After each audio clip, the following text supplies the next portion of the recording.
Welcome to Hashtag with Navguzi Chwanuka. This is a place where we help you unravel social constructs, discuss self-development in line with mental health, emotional well-being, and everything in between that directly or indirectly affects us in the millennial world around us.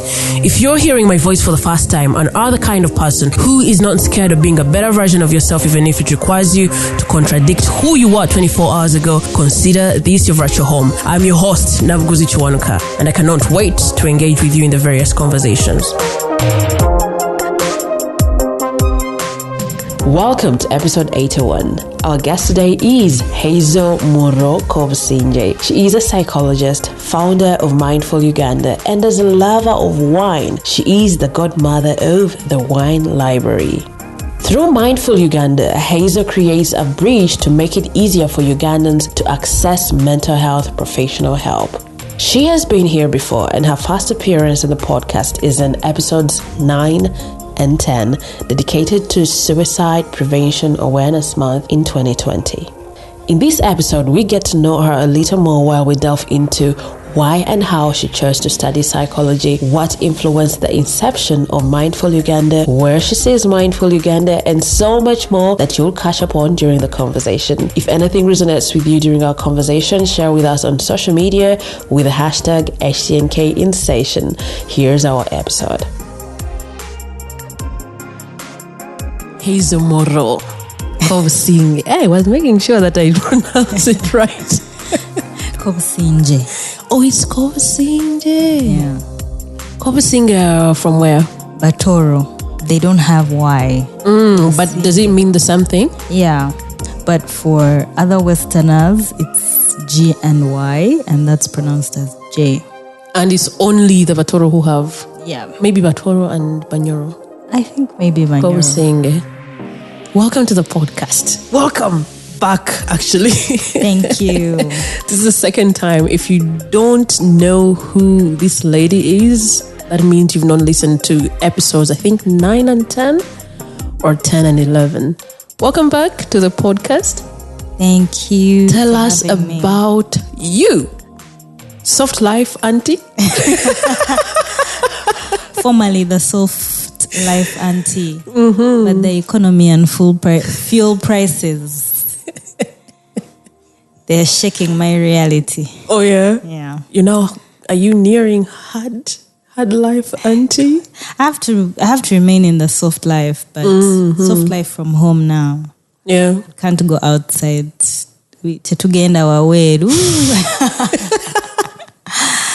You know, the last time we talked, or the last time I had seen you, you were thanking God that bars were closed, and like, oh, thank God. Well, I think enjoyment looks different for different people. It's just that as Ugandans, when you hear enjoyment and going outside, of course, the first thing you think is a bar. Yeah. And, but enjoyment looks different for us. Me, when I'm joking around and telling people, ooh, it's my day off, I'm hitting streets, I'm not going to any club. Yeah. Trust me, I'm probably wearing very loose trousers, flat shoes, and I'm just going to sit somewhere with a book or with catch up with my favorite YouTubers. Yeah.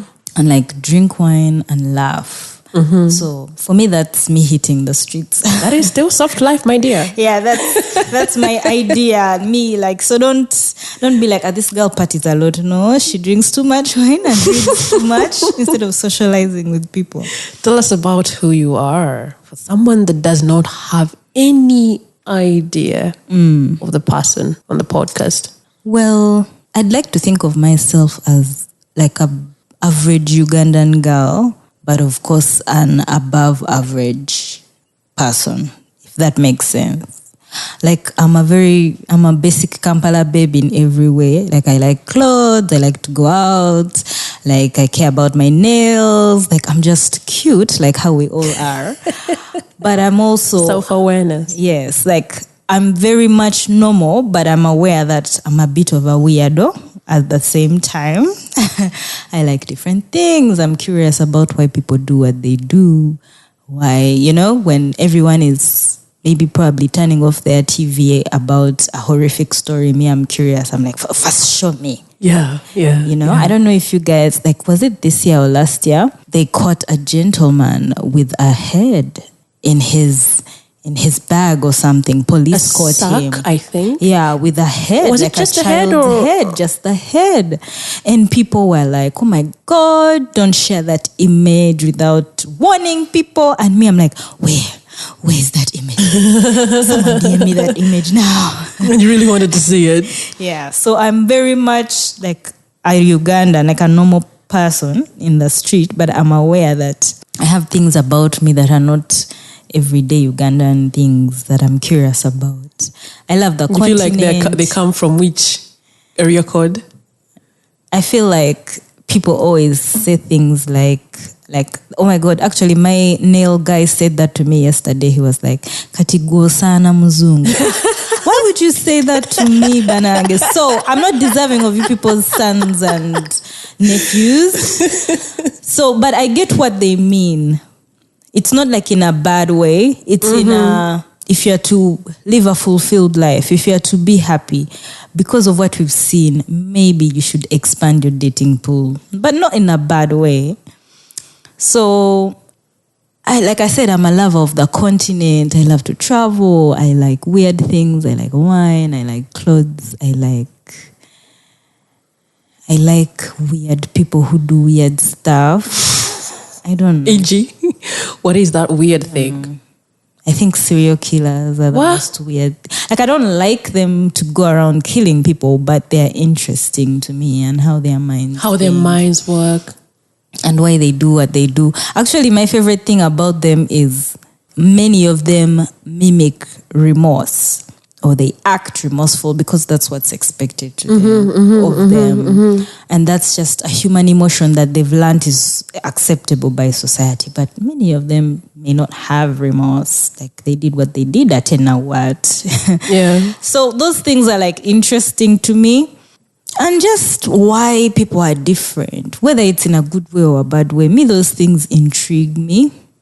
And I think that's why inevitably I was going to end up at School of Psychology one way or another. I was actually going to ask you, did you see yourself having that kind of interest before you went into psychology? Or did psychology influence you to be the kind of person? I think, so growing up, I was fortunate enough to come from like a middle income-ish household, and we had TV and we had all this information at our disposal, books, and my parents are also people who would answer questions to the best of their ability. They wouldn't shy away. So I was fortunate enough to have that. So my earliest memory of a psychologist or a psychiatrist or a mental health professional was like, you would watch American film or cinema, and when someone was really having a hard time, or when someone was really sick, when someone was not well mentally, they would go and see someone in a nice office and sit across from them and talk to them, and then they would feel better. Yeah.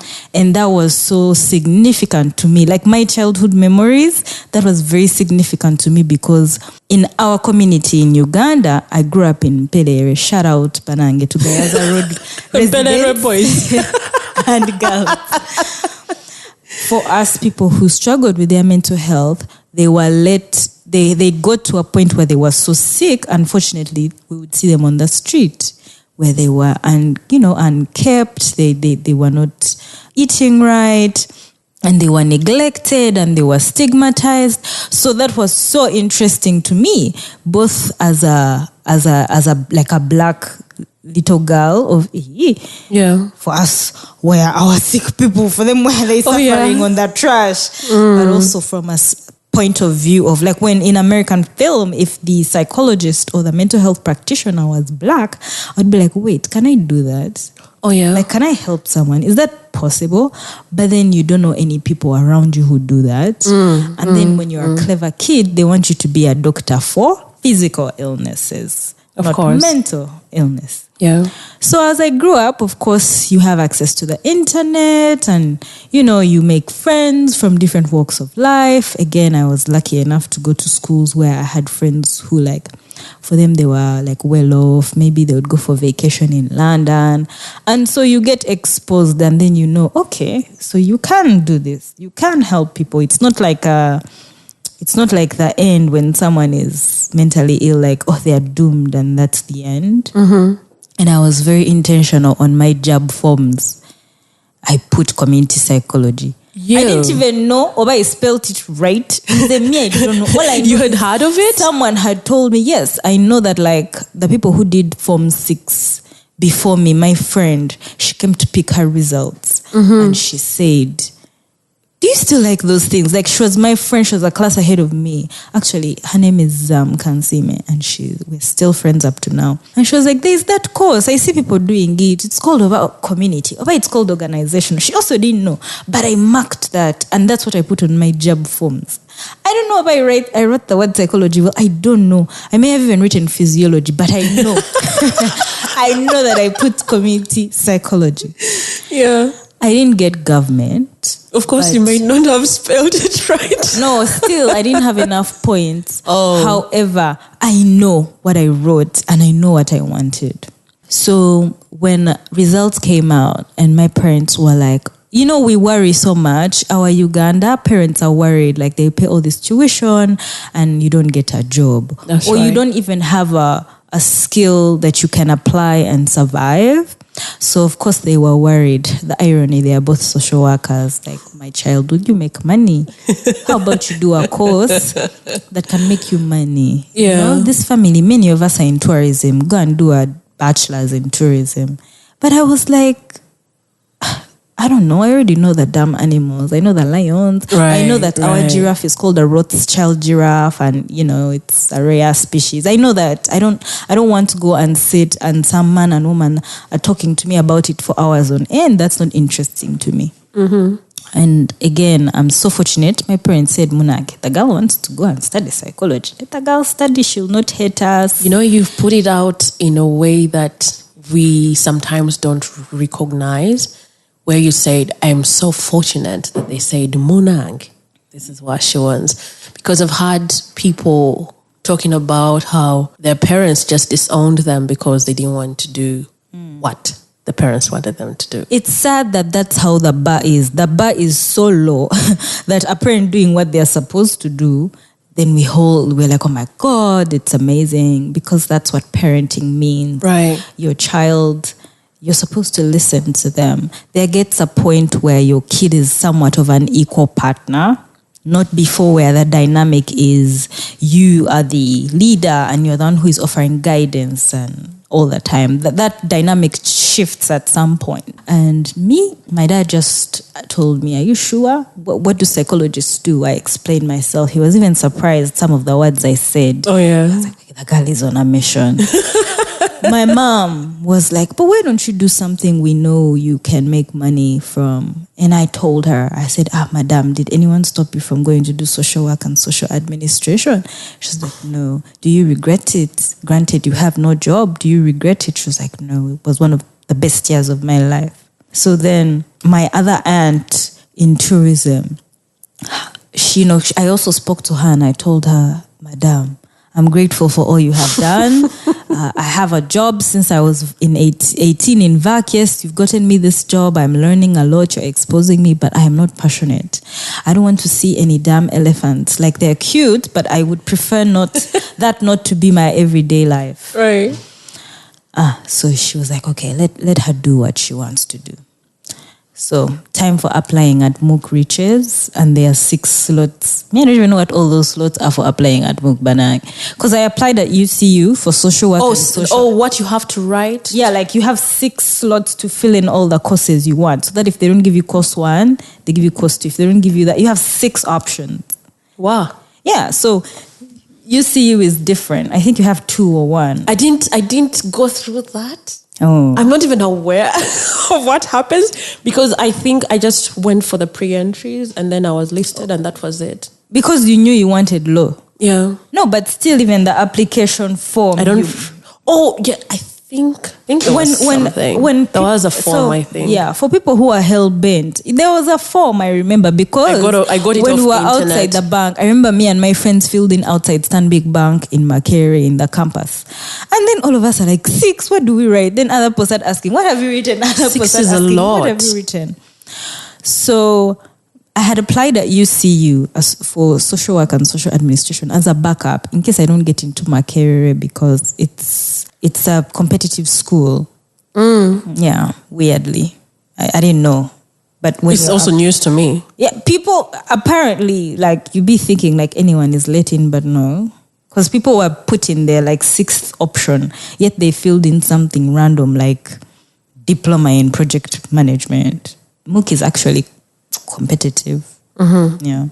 So my parents told me to apply as a backup because social work is another route to psychology. But I was sure I would get in MOOC. It's just that people scare you, people tell you all these experiences. And the truth is, when the list did come out, I had friends who were disappointed.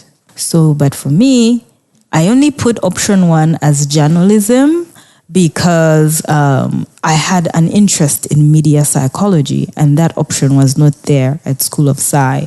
And you already knew that. So in my mind, media psychology. In my mind, I felt like, well, I can do this journalism and then like do a course in psychology, and like me, I'm a badass. I'll create my own course in my head. I'll mesh all the information from here and there. Yeah. But I just put it because something in my heart let me know that I'm passionate about the arts as much as I'm passionate about mental health and psychology. But every other slot had bachelor's in community psychology day, bachelor's in community psychology evening, bachelor's in industrial and organizational psychology day, bachelor's in industrial and organizational psychology evening. All corners. Because those are 4 different courses and a more. I swear. I also didn't know. And then my dad had told me that library and information science is like a good course. Don't hear the word library and think that literally they're just learning how to be a librarian. Though also that appealed to me. I wouldn't be mad if I have to learn all, libraries and about books and about all those, I forget what it's called, but there's like a science to how books are arranged and the order in which they are put. And I was like, that kind of is appealing. Like in my dream world, I wouldn't be mad if I like worked at like a world class library and like I'm in charge and all that. And I get to keep history of stuff. So I put it. But luckily I was given what I wanted. Community Psychology Day. I was in the day program for my first semester, but of course, financially, that didn't make sense. So I had to go back and get work so I could be in the evening program and work during the day. And it wasn't also easy balancing. So I then switched to the evening class. And I went through the years of Makerere. Yeah. All the strikes and all the whatever comes with it. First year was the hardest year for me. Like I was now not sure. Is this really what I wanted? Is it? What could have caused it? Well, I think because I was a freestyler in high school, like not to brag, but like I'm just those kids who if I attend the lesson, I will pass. The pass mark is 50. I'll even get for you 60. So university, you have to try. So my freestyle vibes were not working. And instead of me seeing that as a lesson, I was now frustrated with myself. Like, aren't you clever enough? You should have done an easy course that you knew. Like, yeah. And then also, I know that people think adolescence always has to happen like teen years, but adolescence psychologically stretches till about 24, 25. And based off how our social culture setup is in Uganda, you first experience your some form of independence at campus. That's right. Yeah. So when you're going through all those changes, that now you're the one who makes your own schedule. There is no boarding school bell waking you up. There is no forced morning prep that you're forced to look at your book and read something. There is no schedule. you're grown up. You have to get yourself and go to class. Yeah. And I worked. So I was a bit overwhelmed, working from 8 to 4 and then like 9 to 4. And then I go to School of Psychology from 5 to 9. And I didn't have a social life. And all my friends are having all these experiences and they're getting boyfriends. Yeah. And they can wear what they want. Whereas I'm still coming from home and my parents are traditional. You know, I can't wear what I want. I can't experiment with hair. I'm just kind of there. Like I have to please my parents, but then I have this responsibility at work, but then I have to go to lectures. Yeah. So it was very difficult for me, and it reflected in my grades, and it even made me second guess psychology. But I kept pushing, I kept trying. Year 2 rolled around, and well, the material got more interesting because first year they're like easing us into stuff, and then me, I'm like, but me, I know this shit is boring. There was a course unit called life skills, and I'm like, are you guys for real? No, oh my God, there was one called stress and stress management, and I'm like, this course unit, the title is giving me stress. So year 2 rolls around and the material is much more interesting, much more what I thought, and what challenging to learn, and forcing me to wake up and read. And also I was starting to know myself better, and I was starting to appreciate that aspect of like my background. Like it's not a bad thing that your parents are strict. Like it has some, like to stop dwelling so much on the negative that I can't do this and I can't have this and I can't go here. And then internship rolls around, and internship placement changed my life. What happened? First of all, I failed to get where to do internship. And then one of our lecturers, shout out to Mr. Burunji, he said that Uganda Red Cross is going to give us. So he asked us to write our names on a form, and he, I think, sent it to Red Cross, and they called us and they said just bring like passport photos. Like they gave us a list of requirements, and then I went and they gave me placement. Yeah, but those 2.5, 3 months at Red Cross changed my life. Like they assured me that, okay, this is what I want to do with my life. Yeah. And then all this information of first year and second year, it was in my head all along, you guys. Like when we'd be in the field, me, I was relating, me, I knew what to do. I had a general understanding. Oh my God, this applies under here. Oh, this is actually what Professor so-and-so meant. Yeah. Me, things were clicking. I was living my best life in the field. Of course, it was hard because like these NGOs don't have a lot of money. So you walk long distances. Then on top of which you deal with like, of course, harassment in the street. Right. But all that did not matter. Like things were adding up, things made sense. I was the team leader. Like we were so many internees from different courses. We even had people from business school because Red Cross is, I think, an entrepreneurial NGO. They have that aspect where they try to generate their own monies so the kids from business school could learn. Yeah. And they also had to know, like, you're generating money for a non-profit. You need to see how it's going, how it's distributed and all that stuff. So they divided us in teams, and I was the team leader of my team. And like we gave our teams the most ridiculous names. Like right now, I just look back and I'm like, what were we thinking? No, like what my was team your team's name? Team Miami. Oh wow, soft life. I don't know. I was like, well, why would we name our team Miami? But like that seemed it to make sense at that time in our 20, 21-year-old brains, because we're like, Team Miami, we're gonna be chilling, living our best lives. We're not going to do much. The moment we got in the field, because I was in charge of Cheband, which has 5 zones under it. So we did HIV and condom sensitization. We did typhoid sensitization. And by then, 2015, there was like a mini pandemic in Kampala for typhoid.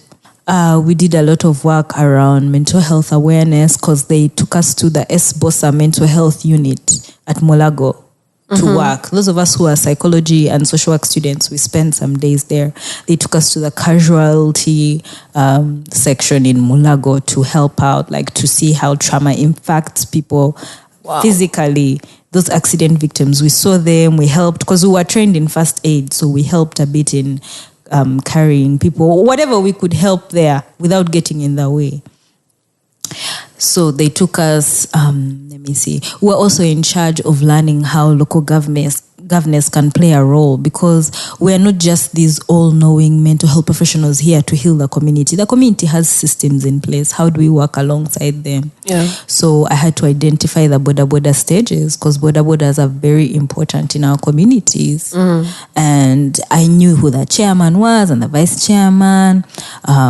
We did a project for some days also in, I think it's called Chimombasa. I've heard of it, but I don't know where it is. I hate that word, but it's a slum, and it has a high rate of sex workers. So we worked alongside them. The first day, Banange, they chased us. They chased after us with sticks and garbage. So we were not considerate, and it was all our fault. We just came in with our noses in the air. We're from School of Psychology, and we're here to help you.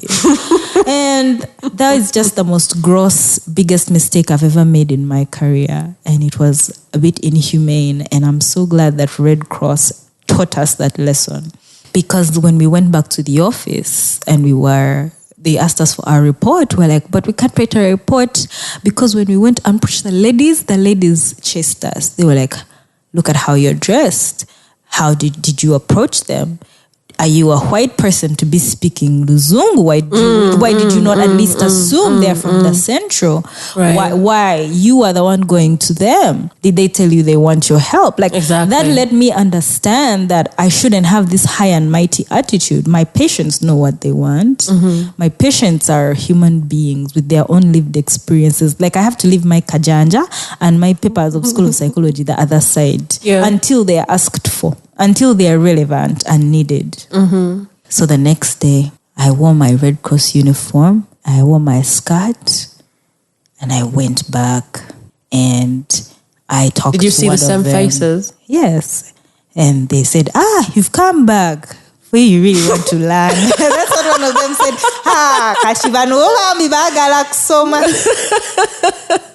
So I greeted her. One was an older lady. So in my culture, we don't kneel. But I'm in Buganda. So exactly. I knelt and I greeted her. Nyabo nkula musiza.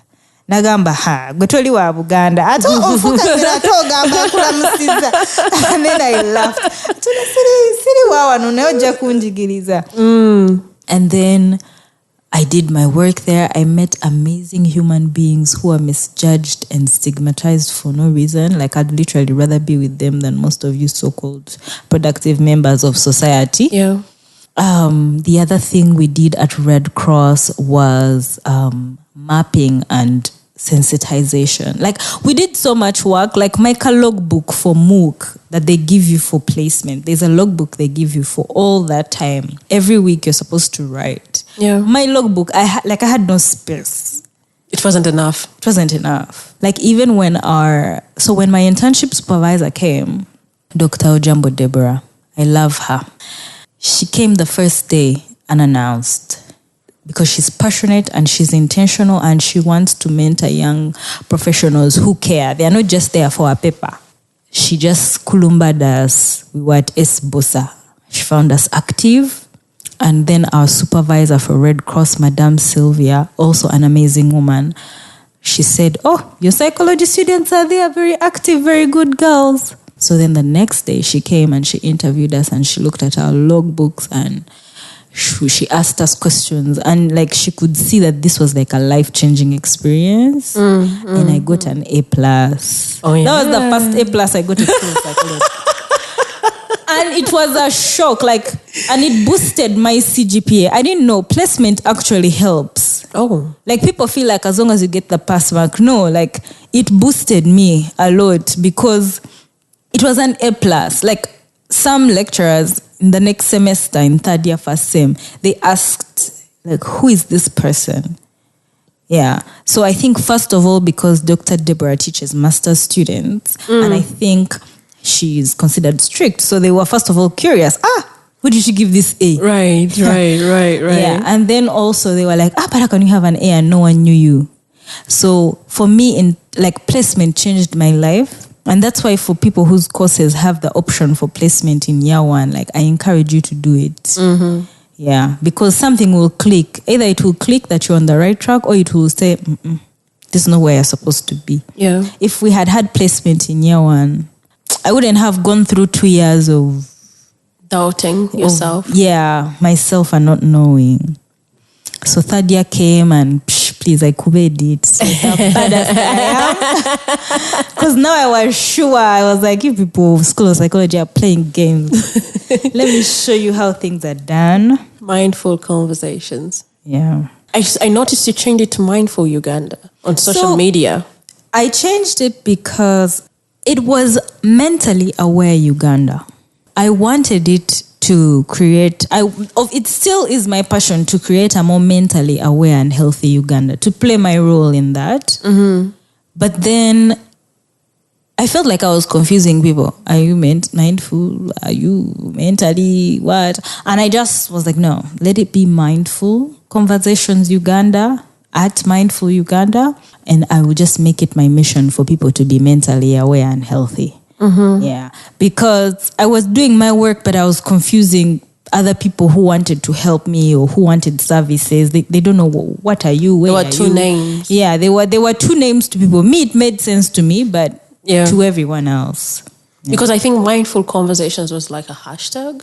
Yeah, because I wanted people to engage always, to have mindful conversations, to think and to go on the hashtag and to ask questions and stuff like that. Mm-hmm. Yeah. And it will remain a hashtag. I always go there and check like what are people talking about, especially in Uganda or at least in East Africa. Right. How did you come to that place? I know for a fact that we were unaware of what our minds, how our minds operate, or what how mental health is, or how to help people around us. So when I graduated, even at campus, I used my socials just for being a kid, being a campuser, memes, funny stuff, tweeting life experiences, just no more posts. I didn't really care. But of course, I would share some schoolwork or like things I'm reading or what's intriguing me or what I watched, and people would engage you. And then as we are in a mental health crisis in this country, whether people want to accept or they don't want to accept it, we are in a very serious crisis. So whenever that, we see it even now, the conversation flares up and then goes back down a bit. Yeah. Especially with this party culture, people kind of pretend and just focus on the positive, on the concert that's coming up and that they had a great weekend. So when the conversation would come up with regards to suicide or to mental health issues, there was so much misinformation. And I was shocked at the audacity and the boldness of people's ignorance and, proud ignorance. Oh, with there your are so chest. Many. There are so many.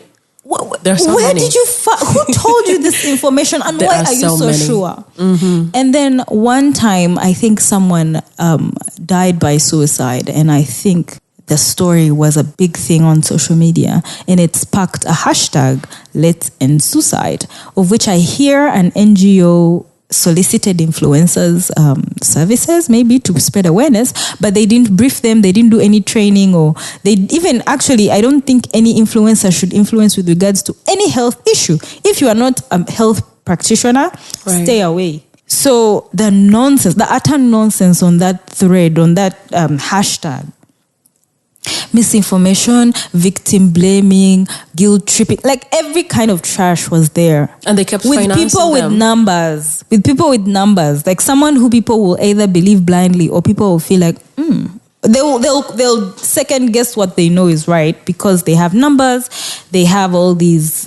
It was just ridiculous. And I was like, you people. I just came and I made a thread and I kept refuting their arguments. I kept saying that is not right. This is not correct. This is not the right approach. That is the wrong information. I spent the whole day. I was so frustrated. I typed and people listened at least. Yeah. And people were like, but no one tells us this information. You get? And then some people who were coming at me and we had a back and forth. They were like, for you, how do you know? They were Googling, literally Googling something and copying and pasting it and bringing it. And I'm like, excuse me. Confirmation bias. My dad is missing a few millions because I went to study these things. I'm not just talking out of my arse. I know what I'm saying to you, my guy. Excuse me, your boy would be drinking Bell and chilling somewhere by the beach, but he said no. Let me educate her. Has to go to school. So I know what I'm saying. Yeah. And on top of which, I had at least some experience as a professional, So I decided it started off as a hashtag from my personal account. I was like, you know what? Every Thursday I have time. Work is not so busy. I'll be sitting and I make a thread. Yeah. Depression, stress, like issues that people think they know, but they don't really know. And then I would debunk myths. Like the thread would be defining it, debunking the myths, and then how to get help. Right. Number one way of getting help, therapy, and then some other coping tools like exercise and what. Yeah. So after some time, a friend told me, but why don't you just do the work? Then I'm like, but you see, I can leave my job, I need money. They're like, okay, but can you do both? Do the work and find a way of doing both until we get to a place where you can't and re-strategize. And I'm so glad that she talked to me about that. Her name is Michelle Mboha, love her. And that's what I did. I created their Instagram and their Twitter because those are the platforms I'm familiar with. Yeah. And I made my number a Mindful Conversations number where people can reach out, people can call, and I promised myself, Banang, even if I'm broke, I have to have bitano to put minutes to call someone. Yeah. So then I would share content, and then I came up with a list of vetted mental health professionals. And then during COVID, I would try to have tweet chats because people were online. So before Twitter Spaces, we had tweet chats. Hey, our age is showing. Our age, it's not so far, my friend. It's just 2020. Not so, but like the kids, the girlies and the boys, they don't know. Yeah. And then also, I also felt like, especially in 2020, I thought of having some personalities of hope because, you can post all these things there with their pink, aesthetically looking quotes and pictures. But like, do they resonate with people? I was like, you know what? Let me reach out to a few patients and well-wishers and friends and ask them to share any message, Banange. Even if it's like rambling, share a message. It doesn't have to be like you as you. It can even be anonymous because my very second patient, for her, she chose to be anonymous because she wanted to be as vulnerable as possible. And I shared those messages and people would reshare them and people were happy to see them and like to know like, okay, this looks like a very Ugandan woman and man. And they're telling me oh yes, I was among those people. Mental health matters. I was among those people. This thing is serious. So after that, I made sure to, of course, as I was doing my work as a young psychologist, there are so many issues I would find out or things that I would feel are important to me, and Mindful Conversations has to be for those issues. For example, as much as someone may have papers and knowledge and a skill set, it doesn't mean that their practice is ethical. So I became more intentional with where my patients go, who they see. Right. And I compiled a list of vetted mental health professionals. And the list was short but sweet. I also have another list that has not yet been posted, but like I'm intentional where I send people. I put in mind where these people are located so that someone who lives in Makindye knows that in Makindye there's someone they can see. I put in mind that I put people with a different price range so that someone who has 80K can be seen. Me and that friend I mentioned, Michelle, we put our brains and our monies together to at least help pay for some people who can't afford. I'm raising my hand. Or at least to start them off. It wasn't even really affordability on my part. But which year was that? 2020, 2021 there. Maybe 2021 is last year. 2020 then. It was 2020. In 2017, I was suffering a major crisis. And then someone noticed. Social media. Someone noticed and she reached out. And she already knew sort of the background. So I think she just kept checking in. So she was like, when you go back home, find a professional. And I'm like, why? And she's telling me that I'm unwell. Totally bleak. I don't know this. And I'm like, so this happened in real life? I thought people just act in movies and that's it. Like it's just fiction. So when she mentioned that, for me, I still didn't go ahead to look. because I was like, okay, no. So if she's saying I'm sick, then what is the problem? But I did not go into the search of what is. I just was like, okay, I'm unwell. How do we come out of this? So for like between the end of 2017 to 2020, 2019, that was a lot of work. I did a lot of work on my own. Yeah. Without awareness, because we don't see these things. Yeah. Not at all. And then I'm seeing, I think it was 2020 at the beginning. I'm seeing that's when I met you actually, in January when we were Akina Mama. Africa. Yeah. And we're having these conversations, and there are psychologists, and Michelle is talking about how anyone who wants therapy, I was like, oh, right, I am here, my dear. I am first on the list. I was like, okay. And then we start talking about, I'm like, I've been here. So thanks to your work. You're welcome. Thanks to your work. I think also for us, we which is a beautiful thing. Ugandans, Africans, we are spiritual people, which is amazing. Yeah. And so we associate our mental health with our spiritual well-being. That it's your spirit that's not well, that it's your soul. So usually people associate that with their physical well-being and their spiritual well-being. So they say, oh, let me go to church, let me nurture my relationships. They think of it in that way. But we are forgetting one thing. Our brain is an organ. Yeah. We know that our heart is an organ. You get heart disease. We know that our lungs, they are organs, and if you smoke or, if you're like entrapped in a room and there's a fire, you can get a lung problem. Suffocate. Yes. But we don't think of our brain as an organ that sometimes is not fine. So that's the only thing. Our spirit is important for us to nurture it. And when we look after our spirit and we feel happier and fulfilled, of course, that affect our well-being in general, but our brain is still an organ and we have to look after it. Yeah.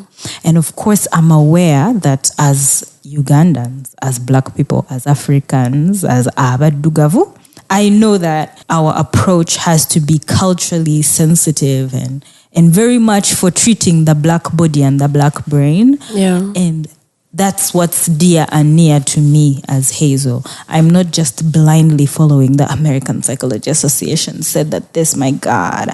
World Health Organization said that this is the thing and I must apply it. Different. No, I'm intentional. Of course, their mental health and psychology and mental illness is maybe more researched or better well researched, but in their context, their treatment plans are for their context.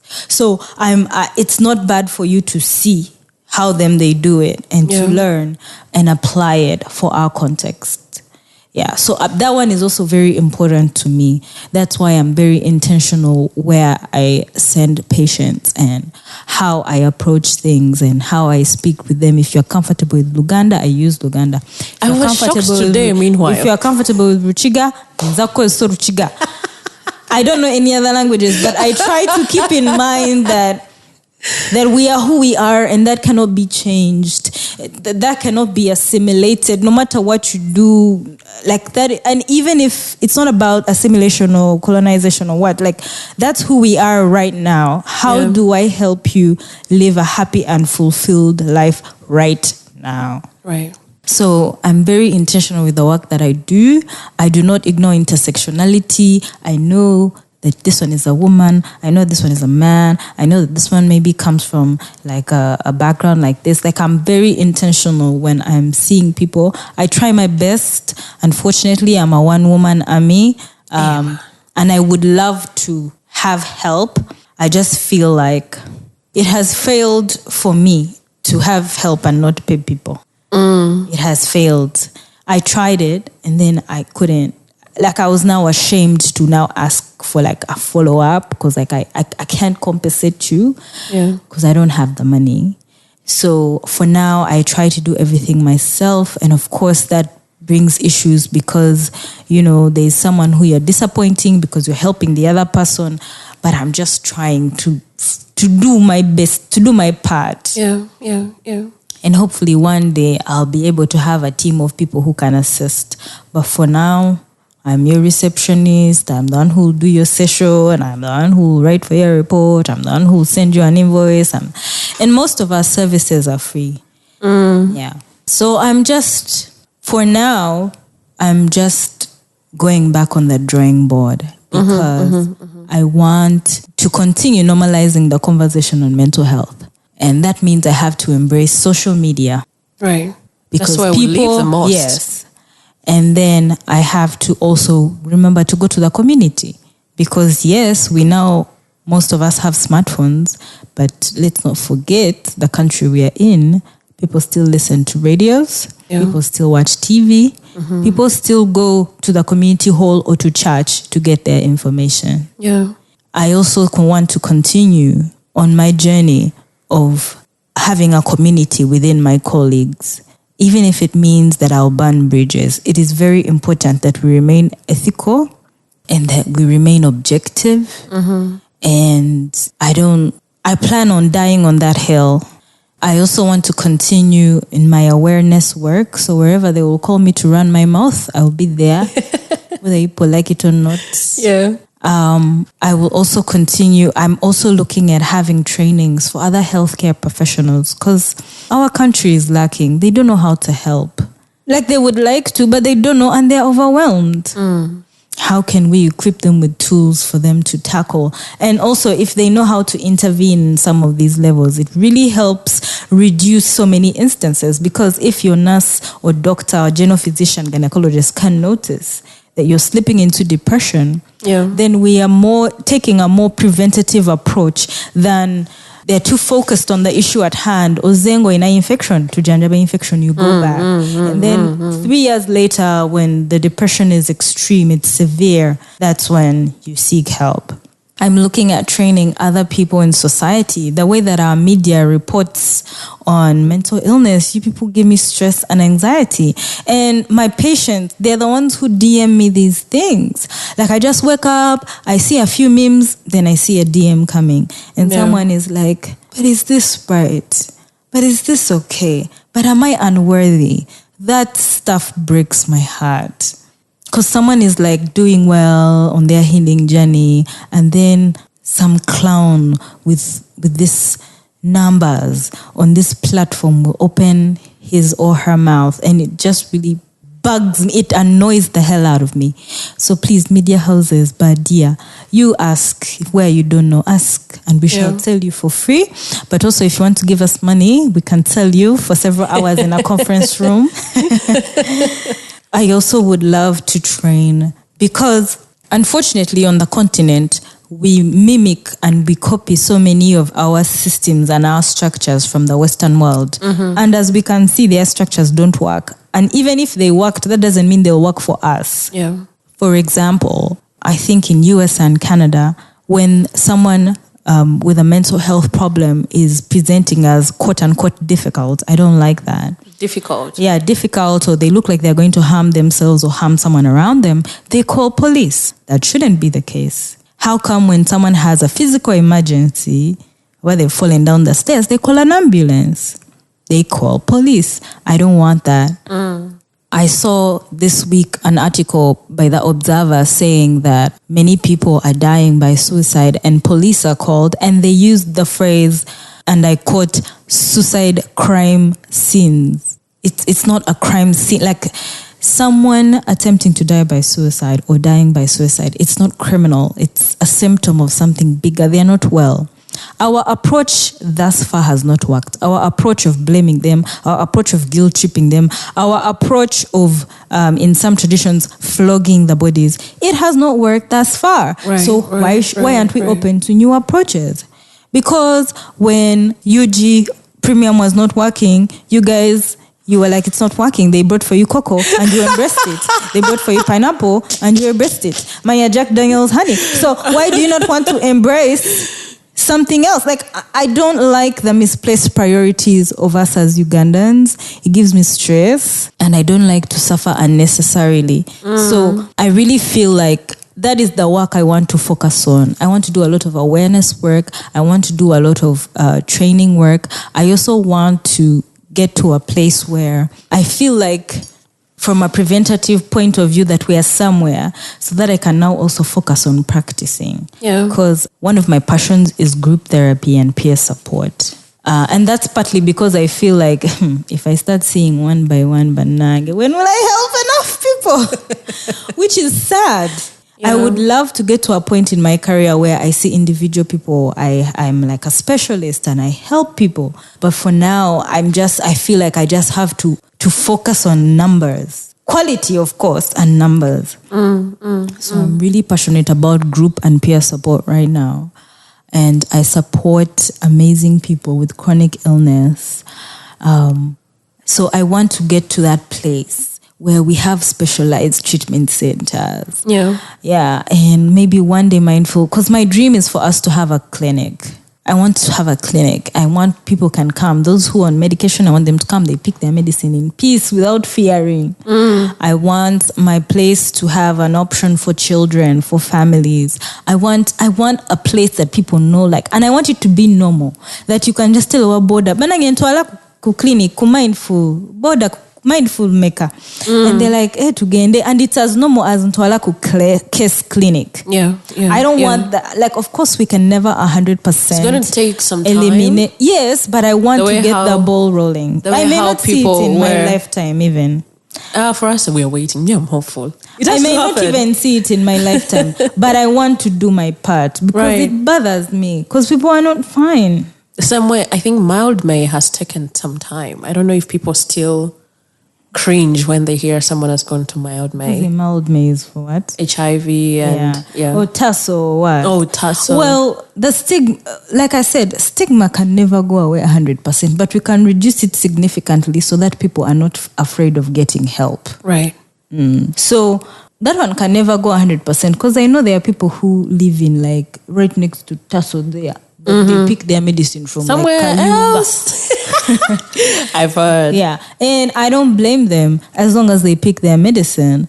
But at least we've reduced the stigma significantly enough to be comfortable to go to Kayunga to make the trip. Yeah. So that's what I want. I feel like I'm just going to try my best with the sources available to me. And chikwateyo. Yeah. Those who I can help.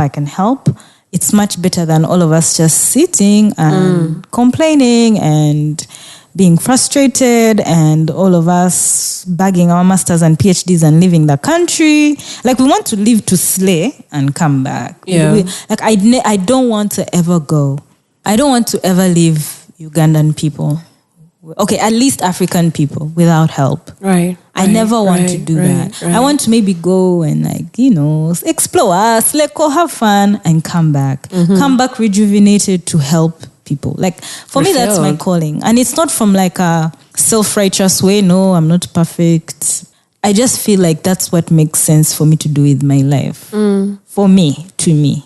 What is that moment when you recall, when you think about it? What is that moment that you felt like, shall I come out of this space? Has there been a moment like that? Those moments are many, honestly. I had one today. Yeah, where I felt like, shall we make it? Shall we get there? But you have to keep trying because doing nothing also, like, that makes sense. I've tried not doing anything. Like last year, I went on a break for like 6 months, both for myself and mindful conversations because I was overwhelmed. I was getting so many calls. I didn't know who to help, where to begin. We have no monies. I also have to earn a living. Like, I even moved back with my parents because I couldn't afford where I was staying. I couldn't sustain myself. So I took a break. And people would call you during the break, but you can't not help them. And even if they don't call you, someone, you talk to them and they're like, I wanted to call you. I was going through this, but then I knew you're on a break. So that also didn't sit right with me. So I just have to keep trying and I have to keep pushing. And I also have to learn to ask for help. Oh, yeah. That. Because I was feeling like ashamed, like to charge people. Because there are some people who can afford. So when someone offers, I take the money because it's going to help someone else. It's going to buy airtime. It's going to buy internet. Right. And if someone can't, well, then that's also fine. So please, if people have money, give it to me. Give it to me. I no longer refuse. How do you take care of your mental health, Hazel? I went on a journey to know myself and to understand myself. Yeah. And once I did, I'm just focusing. This one is a journey that you can't do once and I leave. wanted you to point it out. Specifically this part, the journey where you continue to encourage yourself to be yourself. Because you'll get to that point of like self-actualization and knowing who you are and what you want. But then that continuous permission you give yourself of this is what I want. It's not easy, especially in our society where you're guilt tripped for, how can you do this? You spent on that. Oh, you did that. You went where? What were you doing there? I'm like, oh no, I just went on holiday. Like that thing. It's not easy to remind yourself that you deserve it, you are worthy, but it's important for you to rest. So, Bambi, you people, don't give me stress and problems. If you're seeing me catching flights, you will not shame me. I worked hard. If you people are seeing me and my bestie living our softest lives, please, we've been working. Let us enjoy things. Yeah. I allow myself to enjoy, and I try to remind myself not to feel guilty for enjoying life. I allow myself to not regret and to regret at the same time. Yeah. I allow myself I give myself a day off in the middle of the week. You people know better. I leave my work done and I have my day off in the week. And I wake up when I want to wake up, and I do my morning routine, and I spend time with my siblings, and then I get dressed in a cute outfit. I go somewhere and ninywa wine, and I have to remind myself, why am I working so hard? What is my role? I have to relax. I rest. Even if it feels like I'm not where I want to be, even if everyone around me is like, how can you go and do that when this and this is happening and that is happening and you've not attained this? I need that because we need to look after ourselves. Yeah. Because even if I attain the biggest success, even if tomorrow World Health Organization comes and gives me the role of director and they remove Dr. Tedros and they say, no, we want you. I don't want to look back and my health is suffering. Yeah. I don't want that. So I give myself permission to enjoy. I forgive myself. That doesn't mean I don't hold myself accountable. Right. Because also that's a slippery slope where you can easily forget. You become one of those people of, me, I've overworked. I also remind myself, I try to hold myself accountable and say, that was not right. That was not the right financial decision. That you've not yet done this. You've not yet done the other. Yeah. But me, I've decided to engage in enjoyment.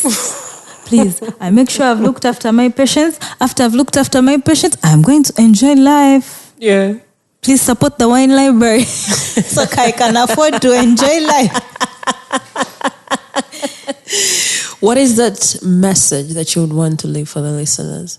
I think what I want people to know and to remember is like that life it's your life. It seems obvious, but with all the societal, cultural pressures and all these things, sometimes it doesn't feel like it's our own. It's your life. And in order for you to enjoy it, you have to have good health. And good health is physical and it's mental. Yeah. And for other people, it's also spiritual. So I absolutely encourage you, if you are a person of faith, if you're spiritual, if you're religious, look after that part as well. But please know that your mental health is separate from it. Yeah. And you have to look after your mind. You have to nurture your mind. You have to better it, improve it. The same way that you moisturize to look after your skin. You drink water because it has very many functions in the body. You eat, you nourish your body. Please nourish your mind. Yeah. Please do it. Please try. And really, that's just it. I can only encourage you to do that. And it's not going to be easy. Disclaimer. Oh, yeah. Yeah. How do people contact you? Banange, my number, Mindful Conversations Uganda number, which is also on mobile money. For those of you who are abroad, start with +256. Those of you who are in the country, 0. Yeah. Not 077783271. It's under my names, but it's the Mindful Conversations number. We're on WhatsApp. You can call the number. You can send the number of text message and I'll call you back. And yeah, we have Instagram and Twitter at mindful_Uganda.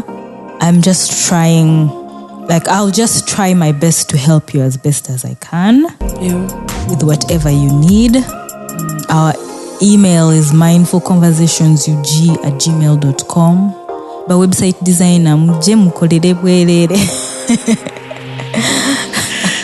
come and build a website. Bring that domain with you. Yeah. Thank you so much for your time. You're very welcome. Thank you. My takeaway from this episode is the importance of nourishing your mind. September is Suicide Prevention Awareness Month, and I implore you to light a candle in remembrance of the people who died by suicide. And this is Christian-like or religion-like, but if you're a believer, I implore you to say a prayer for the people who are struggling with suicidal thoughts and ideations. The world is tough, and there are very many things crushing us. It might be someone else today, and tomorrow it just might be you.